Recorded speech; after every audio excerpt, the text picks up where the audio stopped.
I'm here to present on what's happening around the world in terms of BIM adoption, and perhaps mainly focus on why we need change in the construction industry. So quickly just about myself. My name is Marek Suchocki. I'm based in the United Kingdom, and I work for Autodesk. I'm the Autodesk Civil Infrastructure Strategy Lead. I work with global customers looking at rail, road, utility projects through the entire life cycle. I am a civil engineer. I'm a chartered fellow of the Institution of Civil Engineers, as well as a fellow of the British Computer Society. And I sit on many industry committees in the United Kingdom who are looking at change in the industry. In particular, we've been having the UK government BIM initiative, which has driven a huge change in the last 5 years in the UK construction industry. And although I don't speak Hebrew, I understood from the panel session that preceded me that many of the frustrations that exist in the industry here in Israel are exactly the same as we suffered in the United Kingdom. So just moving forward. So I do work for Autodesk, and Autodesk as a company, we have a vision to help people imagine, design and create a better world. So as a company, our focus is on change in all sectors that we serve. We have 12 million plus professional users, 200 million consumer users, so that's you and I as public consumer, and nearly 1 billion students out there using our technologies. So the people that are coming out of secondary education and higher education are already familiar with Autodesk technology, so they like our tools. And we're not just a construction industry software company, we also provide technologies for the manufacturing sector, into media and entertainment, and in fact the last 20 films that won an Oscar for Best Visual Effects used Autodesk technology. So firstly, why do we need change in the construction industry? Well, there are many things happening globally that are consistent irrespective of which continent or perhaps even which country you go to. So we're seeing globalization, move to cities, the ability to get funding, which I believe was one of the focuses of the previous panel, an absence of people to go and enter into many sectors, particularly science, technology, engineering and mathematics. Demand on energy, but everybody's expecting their living standards to rise, and most of all, of course, we're living in a world of incredible change in technology. From a construction sector, what this is the construction industry is absolutely opposed to the new changes. It doesn't want to change itself. It's wasteful, it's inefficient, it has very low productivity, we suffer adversarial attitudes, we have low investment, finance is always hard to come by. This report came out at the beginning of last month in the UK called the Farmer Report, and it was a scathing attack on the construction sector in the UK. It described the low productivity, poor management of resources, and an absence of any shift in how people worked. Look at this, this is a report 2 years ago by Accenture in Germany, the second most inefficient sector across many industry categories. Only oil and gas was lower. This is some information I got from the Office of Economic and Cooperative Development about Israel. The construction sector in Israel itself has lagged GDP growth within this country. Similarly, you have huge bottlenecks in planning approvals. So actually you're not able to achieve the construction output that you need because you've got different factors that are preventing you going ahead. This is a book that was written nearly 10 years ago by a lady called Barbara White Bryson in America, called The Owner's Dilemma. And she basically made a statement that as the construction industry is the only trillion-dollar industry in the history of the world in which the clients routinely demand the most inefficient processes creating the least value. What she meant is that the clients are not specifying what they want. They are putting contracts out that are not geared to achieving what the client wants, but they're focused on a kind of a traditional mindset. And actually, if the clients change, they're the ones who will benefit. They will be able to drive the change in the industry.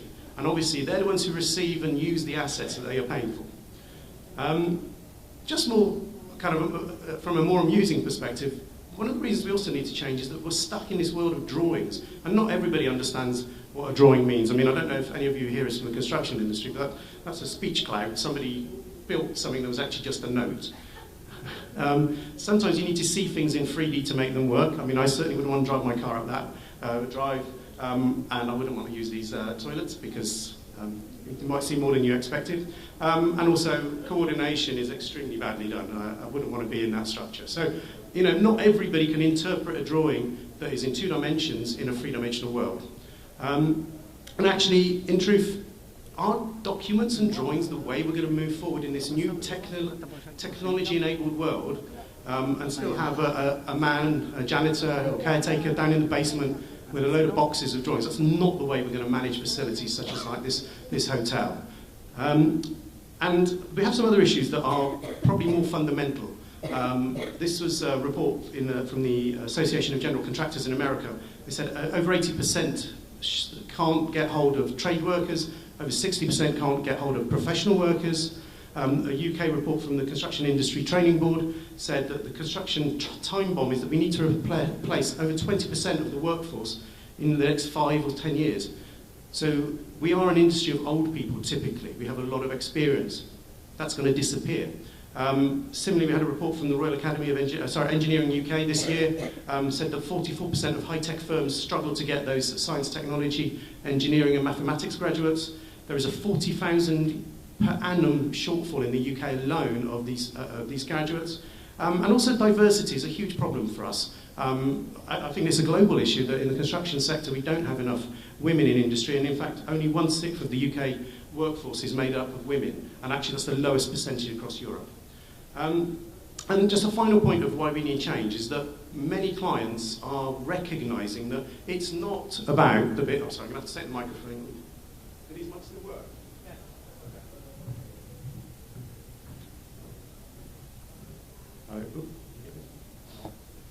Yeah. Okay, so I just wanted to come over here because it's not coming through too clearly, but this is design, build, operate, and then this is organisational performance and societal performance. We spend all our time worrying about how much it is to pay the designers and how much we pay the constructors, and yet when we have a facility such as this hotel, it costs an awful lot more to run it than it ever cost to build it, and then the people that work in it cost an awful lot more than the building itself.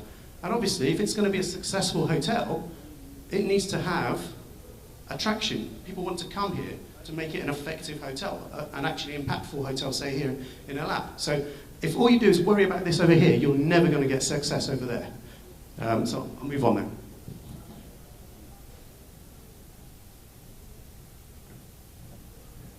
So what is the BIM opportunity? Well, can I just have the few of you that are here? What is, how many of you are familiar with BIM? Just a quick show of hands. Okay, so roughly half of you. So BIM is a model-centric process. When we say model, we mean a 3-dimensional geometric model, and it is allowing a procedural change in the way we design, procure, and construct our assets, as well as operate them. It enables an asset lifecycle flow. So we have a model which has information on all of the elements, the asset items that grows through the process.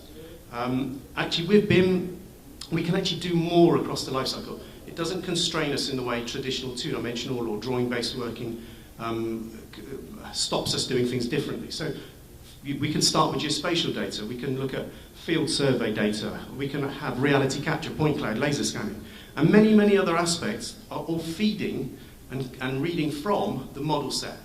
And this includes linkage to things like enterprise-class systems such as SAP, estimation straight off the model, creating documentation. Those drawings don't disappear. We do those as a byproduct at the very end. So we're not completely changing how the industry needs to work, because that means we'd have to change all of our contracts to do so. And obviously, in the big scheme of things, it's also about how we operate and maintain the delivered asset, because we now have a much richer set of data. I'm not going to say any more really about BIM, other than to say, you know, who is actually now demanding this stuff? You know, is it just maybe countries like the UK? Well, the European Union in 2014 had a public procurement directive that said all member states should include BIM within their procurement of public assets. We've set up a European Union BIM Commission, which is eubim.eu. And in fact, my colleague Adam Matthews, who sat there at the front in the middle, he's actually the chairman of this. So a colleague from Autodesk is chairing this group, and we've got representation from many countries. And these countries have come together to see how can BIM benefit public procurement. How can we, the taxpayer in every country in Europe, get better value from our taxes in the public assets we build? And in fact, global public sector mandates and requirements are growing everywhere. It's not just a European focus. This diagram, which I'll build quickly, the red blobs are already published national requirements. The green ones are evolving national requirements, and the blue ones are where there's not a national, but maybe a state-based requirement or large public sector client. And this is only an illustration. There's a lot more happening now. So the point here is that many countries around the world, many municipalities have recognized that BIM enables you to do more with less and achieve better outcomes from the projects that we procure. More than that, there's now an international standard being developed called ISO 19650, and this is being based on UK standard PAS 1192 Part 2, which I'm not going to tell you about, but just to know that this standard is coming out in the next year. And this standard will be something that every nation can leverage and use to guide how do you specify BIM and how do you operate a BIM project. So is this stuff successful? Well, the UK has been counting, these are figures from Her Majesty's Treasury, and we've shown a consistent 20% project saving across all of our pilot projects that have been delivered under the UK Government BIM initiative. Here's the first project we did, which was a Cookham Prison. They baselined previous prisons, and they found that it was costing around £2,900 per square metre to build, and they said if we could do it for just over £2,400, we would have a massive success. That actually achieved a rate of 2,332, and that equates to a 20% saving on the first project. And they proved it because they followed a good procedure, good collaboration across the project team, and really radically changed how the project was delivered. In fact, our chief construction advisor at the time, Paul Morrell, he stood down a couple of years ago, but just 2 months ago he said that he's frankly astonished at the amount of change and that all government departments got their act together and delivered on this promise of BIM. One other thing is that we have a construction strategy that was written in 2011. And this is, irrespective of which government who's in power, it's a strategy for how we will procure public assets. And they've achieved massive savings. So we've saved 1.4 billion in construction project delivery since 2011 through to just end of 2014. And one of those statistics at the end there says that we can now build 7 schools for the same as we built 5 previously. It's because we've changed how we go about public project procurement and execution. And just finally, I'm just going to show you a few examples of how this is now moving a step forward. It's not just about using BIM and procedural change. Technology is radically changing what we can deliver. So this is called generative design, where you can program the computer to say, design me a facility against some rules. And the computer then goes through thousands of iterations based on the rules that you've set, the boundary conditions, and it will then optimize against your requirements. Similarly, here is a simulation of, it's actually an industrial depot, which was not modelled. They actually went out, used drones to do a photogrammetric three-dimensional model. This takes like a few hours. So they built a full 3D model of a depot of containers, and they then did a computational fluid dynamics simulation against it. So a process that would have historically taken weeks, if not months, is now being executed in a matter of hours. Moving forward, this is California Metro. This is a full model. Although it's running as a video because it was cut from the model, we are now looking at how the proposals for the Metro will fit into the urban environment, fully in context. So this is blending geospatial information with model data, and it's showing it in the full context. So if I'm going to the public to consult, is this scheme relevant? The public will interpret this much better. Today we give them two-dimensional drawings and maps which nobody understands, not even the designers. And moreover, this model is not just based on Metro, it's also linking to the proposals for California high-speed rail that goes out across through to Sacramento, across the desert. And as I reiterate, this is a model. We could stop it here, or we could actually stand on one of those mountains and look at the location of that rail line. So if your house was in the mountains, you could say, what is the impact on me? What does it mean to me? Also, we can quickly simulate, well, not quickly, but we can simulate a proposal to test, can we actually build this? So this is a bridge in Oakland, California, and they're showing the sequence of the build as well as looking at how the traffic will flow. So we've got the build, the dismantling, and the traffic. So we're simulating everything so we can actually forecast a successful outcome. And the final video I'm just going to show you here is, this is actually a power plant in the UK for a water utility plant. And this plant was fully modelled because you don't want to make mistakes when you have so much complex services going on within a facility. And they've then taken the model, not just for the design and construction, but also now to hold the facility asset information. So by clicking on associated links within the model, they can bring up drawings of the model, of the components, data sheets about the components, and effectively you now have a full rich asset data set linked to the three-dimensional model.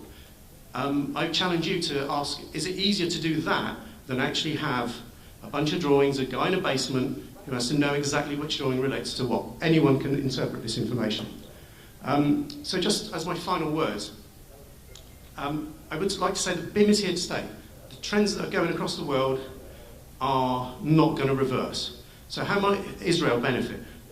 The idea of having drawings and really bad interpretation of design, we must stop that. We can't do that anymore.